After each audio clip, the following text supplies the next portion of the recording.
Hello friends, बहुत बहुत स्वागत है आपका इंग्लिश एडवांटेज की ऑनलाइन क्लासेस में। फ्रेंड्स, इस वीडियो में हम पढ़ेंगे the Hindu editorial analysis and vocabulary along with phrasal verbs. देखिए, सभी वीडियो ट्यूटोरियल में, इस सीरीज़ के जितने भी वीडियो ट्यूटोरियल हैं उन सभी में मैं हिंदू एडिटोरियल एनालिसिस के अलावा एक इंग्लिश का एक मेन सेक्शन भी लूँगा, ताकि आपके इंग्लिश के सभी सेक्शंस की तैयारी साथ में होती जाए। लाइक कुछ वीडियोज़ में मैंने स्पॉटिंग रख के पार्ट लिए हैं, इस वीडियो में मैं फ्रेजल वर्ब लूँगा, और दूसरे जो फोर्थ कमिंग वीडियोज़ होंगे उसमें मैं कभी क्लोज टेस्ट, कभी पैराजम्बल, कभी फिलर्स लूँगा। तो इससे आपके इंग्लिश के सभी सेक्शंस की तैयारी एक ही वीडियो सीरीज़ को देखने से होती जाएगी। तो इस वीडियो सीरीज़ का ये 19th पार्ट है, और ये वीडियो हिंदी में रहेगा, इसका इंग्लिश वर्जन भी मैं अपलोड करूँगा। और ये सभी कॉम्पिटिटिव एग्ज़ाम के लिए, लाइक SBI PO के लिए, क्लर्क के लिए, IBPS के लिए, डेफिनेटली SSC CGL और CPO एग्ज़ाम के लिए आपके लिए सभी सेक्शंस को कवर करेगा, बहुत ही इंपॉर्टेंट रहेगा। तो चलिए शुरुआत करते हैं। लेकिन शुरुआत करने से पहले यहाँ कुछ एक्सपीरियंसेस मैं अपने शेयर करना चाहूँगा आपके साथ। देखिए, ये चैनल मैंने जो शुरू किया है, इंग्लिश एडवांटेज यूट्यूब चैनल, ये पिछले साल मैंने शुरू किया है। और मैं जॉब करता था कोचिंग इंस्टीट्यूट में। तो कोचिंग इंस्टीट्यूट में जब मैं जॉब करता था, वहाँ 40-50 बच्चे मैं पढ़ाता था कॉम्पिटिटिव क्लासेस के। तो उसमें मुझे लगा कि मेरी जो एक्सेस है वो काफ़ी लिमिटेड है, या केवल 40 या 50 बच्चों को ही मैं पढ़ा पाऊँगा। और जब मैंने ये चैनल स्टार्ट किया, इंग्लिश एडवांटेज यूट्यूब चैनल, तो मुझे लगा कि ये एक बहुत अच्छा प्लेटफॉर्म है, और पूरे इंडिया के जितने भी स्टूडेंट्स हैं मैं उन सभी की मदद कर सकता हूँ, और सभी को एक अच्छा कंटेंट इंग्लिश का मैं दे सकता हूँ, जो कि ज़्यादातर स्टूडेंट्स के लिए एक बहुत बड़ी प्रॉब्लम है, काफ़ी बड़ी समस्या है। तो इसी को देखते हुए मैंने ये चैनल स्टार्ट किया और अपनी जॉब छोड़ी। तो शुरुआत में तो यूट्यूब की तरफ से ठीक ठाक सपोर्ट मुझे मिल रहा था, काफ़ी अच्छा फाइनेंशियल इनकम हो रही थी। लेकिन अभी हाल ही में यूट्यूब की तरफ से इनकम आना ऑलमोस्ट बंद हो गई है, पूरी तरीके से ऑलमोस्ट बंद ही है। तो काफ़ी प्रॉब्लम मुझे आ रही है इस चैनल को रन करने में, और वीडियो बनाने में भी काफ़ी मेहनत लगती है, काफ़ी बुक्स, मैगज़ीन और ऑनलाइन कंटेंट लेना पड़ता है, हिंदू न्यूज़पेपर और ये सब इधर से। तो इसीलिए मैंने सोचा कि कुछ स्टूडेंट से बोला जाए कि स्टूडेंट्स इस चैनल के लिए कुछ कंट्रीब्यूट कर सकें, तो मैं इस चैनल को चला पाऊँगा और आगे कंट्रीब्यूट, आगे इसको कंटिन्यू कर पाऊँगा स्टूडेंट्स के वेलफेयर के लिए, उनकी सक्सेस के लिए। तो इस चैनल पर करीब 400 वीडियो हैं, और 400 के 400 सारे वीडियो फ्री हैं। और आगे भी यदि आप देखना चाहते हैं तो मैं आगे भी बेहतरीन कंटेंट इंग्लिश का आपके लिए प्रोवाइड कराऊँगा, जिससे डेफिनेटली आपको सभी कॉम्पिटिटिव एग्ज़ाम में सफलता मिलेगी। लेकिन चूंकि अभी मुझे सपोर्ट नहीं मिल पा रहा है यूट्यूब की तरफ से, यूट्यूब की कुछ एडवर्टाइजिंग पॉलिसी चेंज हो गई है, तो उससे इनकम नहीं आ पा रही है। तो इसलिए मैं आपसे रिक्वेस्ट थोड़ा सा करूँगा सभी स्टूडेंट्स से, जितने भी मेरे सब्सक्राइबर्स हैं और इस चैनल से जुड़े हुए हैं, कि वो फाइनेंशियल सपोर्ट करें और इस चैनल को चलाने में मुझे मदद करें। तो यहाँ पर मेरे बैंकिंग डिटेल दिए हैं, और ये मेरा पेटीएम ई वॉलेट भी दिया है। इसके थ्रू आप जितना भी चाहें अपनी इच्छा से, अपनी स्वेच्छा से 100 रुपये, 200 रुपये, 500 रुपये, 1000 रुपये, 20 रुपये, 50 रुपये, जो भी आप चाहें इस चैनल को रन करने के लिए कंट्रीब्यूट कर सकते हैं। और डेफिनेटली इससे मुझे काफ़ी इंकरेजमेंट मिलेगी, और डेफिनेटली मैं इस चैनल को रन कर पाऊँगा और इसको कंटिन्यू कर पाऊँगा। अदरवाइज़ यदि मुझे फाइनेंशियल सपोर्ट नहीं मिलता है तो मुझे चैनल बंद करके फिर से जॉब करनी होगी, और जॉब के साथ चैनल को रन करना बहुत ही मुश्किल हो जाएगा, क्योंकि काफ़ी टाइम कंज्यूमिंग जॉब होता है कोचिंग का या स्कूल का जॉब। तो उसके साथ इसको करना बहुत मुश्किल होगा। लेकिन यदि मुझे फाइनेंशियल सपोर्ट मिलता है सभी स्टूडेंट से, सभी सब्सक्राइबर्स से, तो डेफिनेटली मैं इसको रन कर पाऊँगा। तो यहाँ मेरे बैंकिंग डिटेल्स दिए हुए हैं, इसके थ्रू आप नेट बैंकिंग के थ्रू या पेटीएम ई वॉलेट के थ्रू जितना भी चाहें, जितनी भी आपकी इच्छा है वो कंट्रीब्यूट करें, और डेफिनेटली मैं अप्रिशिएट करूँगा। तो चलिए शुरुआत करते हैं। देखिए, ये एक 5 मई 2017 का एक आर्टिकल है, और ये हिंदू न्यूज़पेपर में पब्लिश हुआ है, और ये थोड़ा सा इकोनॉमी का ही पैसेज है, काफ़ी अच्छा पैसेज है। Haryana house passes GST bill. आप सभी ने जीएसटी के बारे में सुना होगा, गुड्स एंड सर्विसेज टैक्स। जैसे गवर्नमेंट सभी जितने भी इनडायरेक्ट टैक्सेस हैं उन सभी को कंसोलिडेट करके केवल एक सिंगल टैक्स बना रही है, जिससे काफ़ी लोगों को काफ़ी सिंप्लीफाई हो जाएगा पूरा प्रोसेस टैक्स देने का, और जो अलग अलग टैक्स देने का जो झंझट है उससे सभी को मुक्ति मिलेगी। तो इसमें करीब जो 17 डिफरेंट इनडायरेक्ट टैक्सेस हैं वो इसमें सारे मर्ज किए जा रहे हैं। तो हरियाणा गवर्नमेंट ने भी जीएसटी बिल पास कर दिया है, और हाइक सैलरीज ऑफ एमएलएस, मतलब उन्होंने जो एमएलएस की सैलरीज है वो हाइक कर दी, यानी बढ़ा दिया। हाइक हम बोलते हैं बढ़ाने को। ठीक है, salary of MLAs. GST is a path breaking reform in taxation history. तो डेफिनेटली ये एक पाथ ब्रेकिंग रिफॉर्म है, एक अच्छा रिफॉर्म है और इससे फार रीचिंग इम्पैक्ट पड़ेगा देश की इकोनॉमी पर, सेज स्टेट फाइनेंस मिनिस्टर। ठीक है, तो इसको मैं पूरा पढ़ता हूँ, इसमें क्या क्या रिफॉर्म हो रहे हैं, क्या क्या इंप्रूवमेंट हो रहे हैं। The Haryana assembly on Thursday pass the goods and services tax bill 2017 in the special one day session of the house. तो थर्सडे को ये पास हो गया हरियाणा असेंबली में जीएसटी बिल। ठीक है, इसमें आगे देखते हैं आगे क्या है। Special one day session of the house it also give legislator हम बोलते हैं जो लॉ को क्रिएट करते हैं, जैसे एमएलए एमपी जो होते हैं उसको हम बोलते हैं, उनको हम बोलते हैं लेजिस्लेटर्स। तो it also gives legislator a hike in salaries and allowances with monthly salary of minister set to jump from 50,000 to 60,000। मतलब मिनिस्टर्स की जो सैलरी है वो 50,000 से बढ़ा के 60,000 कर रहे हैं।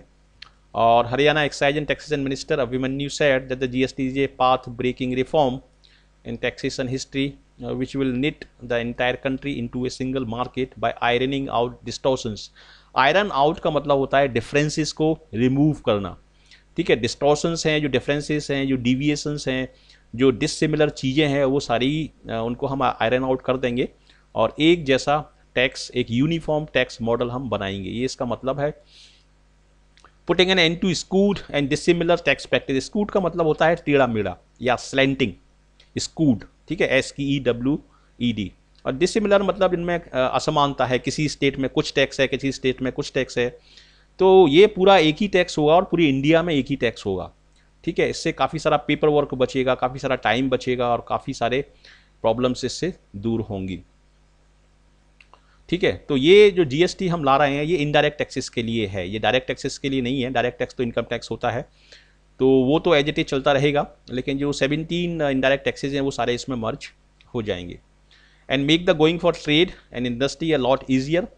Captain Abhimanyu said that the new tax would सबस्यूम 17 different types of indirect taxes of the centre and state and do away with the multiplicity of taxes. जो मल्टीपल जो टैक्सेस हैं, बहुत सारे टैक्सेस हैं स्टेट और सेंट्रल के, वो सारे इसमें मर्ज हो जाएंगे। 17 टैक्सेस हैं इनडायरेक्ट टैक्सेस।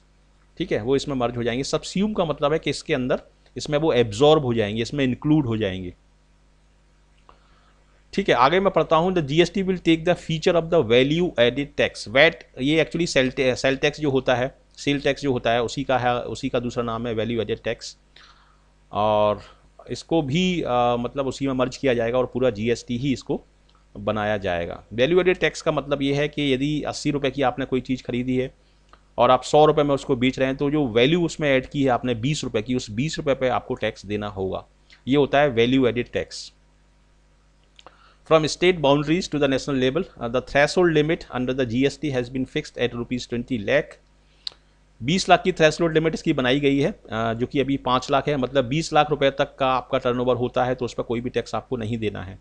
और अभी टैक्स की जो लिमिट थी वो 5 लाख थी। 5 लाख से ऊपर जो भी है आपका टर्नओवर, उस पर आपको टैक्स देना होगा।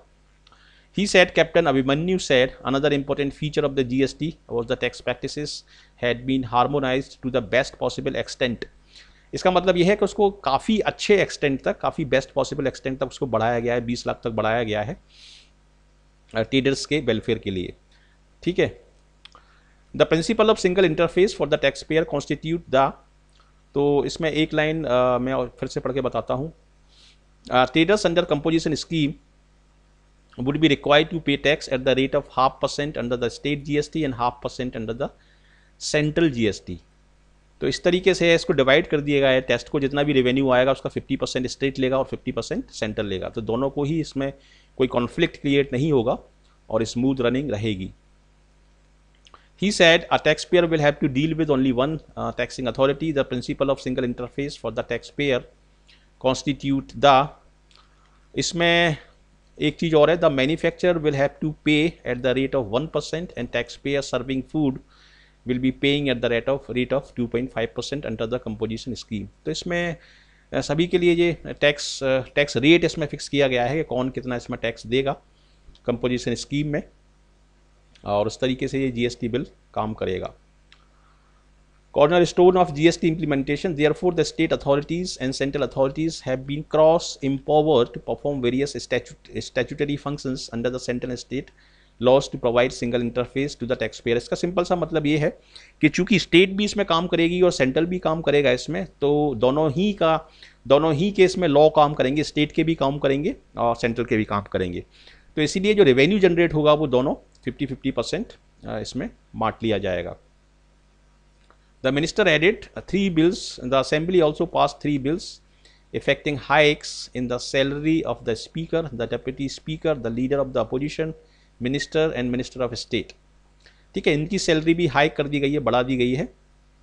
और the house was informed will increase from 50,000 to 60,000 and their office allowance. इनकी भी सैलरी 50,000 से 60,000 कर दी गई है और ऑफिस अलाउंस इनके 2,000 से 20,000 तक बढ़ा दिए गए हैं। तो this will Intel an expenditure of 6.72 lakh from the state exchequer. State का जो खजाना है ये सैलरी बढ़ाने से उस पर 6.72 लाख का प्रेशर पड़ेगा। ठीक है, The House was informed the hike were made under the Haryana Legislative Assembly speakers and deputy speakers salary and allowances. तो उनकी सैलरी भी बढ़ा दी गई है और ये करंट अफेयर में आपसे पूछा जा सकता है, डिस्क्रिप्टिव इंग्लिश में काफ़ी यूज़फुल हो सकता है आपके लिए, इंटरव्यू में काफ़ी यूज़फुल हो सकता है आपके लिए। और ये है वोकेबलरी का पार्ट। हाइक का मतलब है इंक्रीज़ करना। ठीक है, काफ़ी अच्छा वर्ड है ये। आयरन आउट का मतलब है डिफरेंसेस को मिटाना, किसी चीज़ को हटाना। ठीक है, डिस्टॉर्शन का मतलब है डिविएशन, मतलब उसमें डिससिमिलरिटी होना किसी चीज़ में, उसको हम बोलते हैं डिस्टॉर्शन। स्कूट का मतलब है स्लैंटिंग, मतलब सिमिलर नहीं होना किसी चीज़ का, टेढ़ा मेढ़ा होना। और सबस्यूम का मतलब है उसमें एब्जॉर्ब करना या इंक्लूड करना, किसी चीज़ का किसी चीज़ में एब्जॉर्ब हो जाना या इंक्लूड हो जाना। अब देखिए यहाँ पर मैंने ये फ्रेजल वर्ब्स ली हैं जो कि काफ़ी एग्जाम में पूछी भी गई हैं और बहुत ही इंपॉर्टेंट हैं आपके सभी एग्जाम के लिए। जैसे फेंड ऑफ है एक वर्ड इसमें। फेंड ऑफ का मतलब है अपने आप को अटैकर के आक्रमण से बचाना। टू पुश और सेंड अवे एन अटैकर और other unwanted person. He manage to fend off his attacker with a stick, मतलब स्टिक से उसने अपने आप को फेंड ऑफ किया, अपने आप को बचाया अटैकर के अटैक से। तो फेंड ऑफ का मतलब होता है अटैकर के अटैक से अपने आप को बचाना। डू अवे विथ का मतलब है किसी चीज़ को हटा देना, समाप्त कर देना। ठीक है, put an end to something, ये भी काफ़ी इंपॉर्टेंट इडियम है, काफ़ी इंपॉर्टेंट फ्रेजल वर्ब है। डू अवे विथ, अगर इसको आप पास्ट टेंस में यूज़ करेंगे तो यहाँ पर ये डू का डिड हो जाएगा, या प्रेजेंट परफेक्ट टेंस में ये हैव डन हो जाएगा। इस तरह से इनकी जो बेसिक वर्ब होती है वो चेंज हो जाती है। वेट ऑन का मतलब है सर्व करना। जैसे यहाँ पर एग्जाम्पल दिया है, ये आप एग्जाम्पल देख सकते हैं। I want to make a complaint, the person who just waited on me was very impolite, मतलब उस व्यक्ति ने जिसने अभी मेरे को एज ए वेटर सर्व किया वो काफ़ी इम्पोलाइट था और मैं उसकी कंप्लेंट करना चाहता हूँ। ठीक है, तो ये इसका मतलब है। डू अवे विथ का मतलब समाप्त करना, फेंड ऑफ का मतलब अपने आप को बचाना, वेट ऑन का मतलब है सर्व करना। जोंक आउट का मतलब है फॉल अस्लीप, सो जाना, थकावट की वजह से जल्दी से सो जाना। I intended to go shopping after work but I was so tired that I zonked out as soon as I got home. ठीक है, जोंक्ड आउट का मतलब है सो जाना। वॉच आउट फॉर का मतलब है सावधान रहना, be careful. If you take this that road watch out for ice during the winter. ठीक है, तो ये इसका मतलब है। तो 5 मैंने यहाँ पर फ्रेजल वर्ब इंक्लूड किए हैं, वोकेबलरी एक्सप्लेन की है और रीडिंग कॉम्प्रिहेंशन के लिए आपका पूरा का पूरा आर्टिकल मैंने एक्सप्लेन किया है।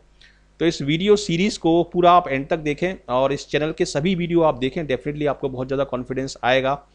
और सारे इस चैनल के जितने भी वीडियो हैं सभी प्लेलिस्ट में हैं, तो अलग अलग प्लेलिस्ट में जाकर आप सारे वीडियो ज़रूर देखें। एसएससी के स्टूडेंट, सीपीओ के स्टूडेंट्स और दूसरे बैंकिंग और इंश्योरेंस के स्टूडेंट्स जो हैं उनको पूरा एग्ज़ाम ओरिएंटेड कंटेंट इस चैनल पर आपको मिलेगा। और ये है मेरा व्हाट्सएप नंबर और इंग्लिश एडवांटेज ग्रुप, इसको भी आप ज्वाइन कर सकते हैं। और ये है मेरा ईमेल आईडी, इसके थ्रू आप मुझसे कांटेक्ट कर सकते हैं और मेरी आप हेल्प ले सकते हैं। तो कैसा लगा आपको ये वीडियो? यदि अच्छा लगा, यूजफुल लगा, तो ज़रूर इसको लाइक करें, शेयर करें अपने ज़्यादा से ज़्यादा फ्रेंड्स के साथ और कमेंट करके मुझे बताएं। और यदि आप फर्स्ट टाइमर हैं इस चैनल पर तो ज़रूर इस चैनल के साथ जुड़ें। आपका बहुत बहुत स्वागत है। इस चैनल को सब्सक्राइब करें और सब्सक्राइब करना ना भूलें इस चैनल को। So thank you very much for watching this video, and I wish you all the best for your bright future. Thank you.